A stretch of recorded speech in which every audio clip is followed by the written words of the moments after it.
ठाणे जिल्ह्यात भाजप एक नंबर राहणार आहे। भाजपच्या नेतृत्वाखाली मीरा भाईंदर आणि कल्याण डोंबिवलीमध्ये महापौर भाजपचा बसेल असं विधानही वनमंत्री गणेश नाईकांनी केलंय।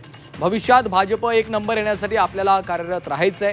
मित्रपक्षांचा सन्मान राखत आपण एक नंबर राहिलं पाहिजे याची पुरेपूर काळजी घ्या असं देखील वनमंत्री गणेश नाईकांनी म्हटलेलं आहे। त्यामुळे आता त्यांच्या या वक्तव्यानंतर विविध चर्चा देखील सुरू झालेल्या आहेत। ठाणे जिल्ह्यात भाजप हा क्रमांक 1 चा पक्ष राहील असं विधान त्यांनी केलेलं आहे।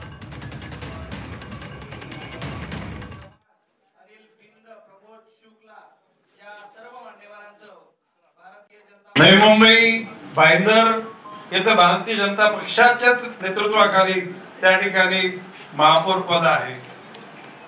कल्याण डोंबिवलीमध्ये सुद्धा यावेळेला भारतीय जनता पक्षच त्या ठिकाणी नेतृत्वाला आहे। उल्हासनगर मध्ये आहे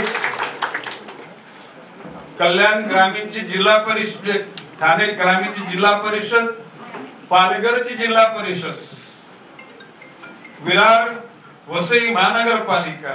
मित्रपक्षांना काय आम्ही काय कमी लेखत नाही, परंतु मित्रपक्षांचा सन्मान आणि त्याच्यामध्ये भारतीय पक्षाचा जनता पक्षाचा एक नंबरचा सन्मान होण्यासाठी आपल्याला सगळ्यांना कार्यरत राहायचं आहे।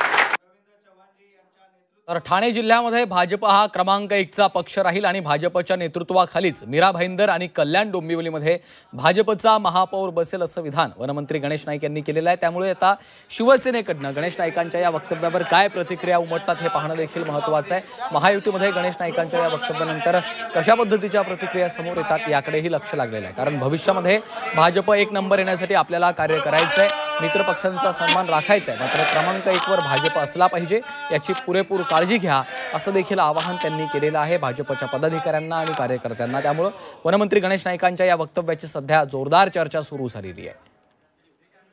ठाणे जिल्ह्यामध्ये भाजप हा क्रमांक 1 चा पक्ष राहील। भाजपच्या नेतृत्वामध्येच मीरा भाईंदर आणि कल्याण डोंबिवलीमध्ये भाजपचाच महापौर होणार असल्याचं देखील वनमंत्री गणेश नाईक यांनी म्हटलेलं आहे। त्यामुळे आता शिवसेनेकडनं या संदर्भात काय प्रतिक्रिया येतात याकडे लक्ष लागलेलं आहे।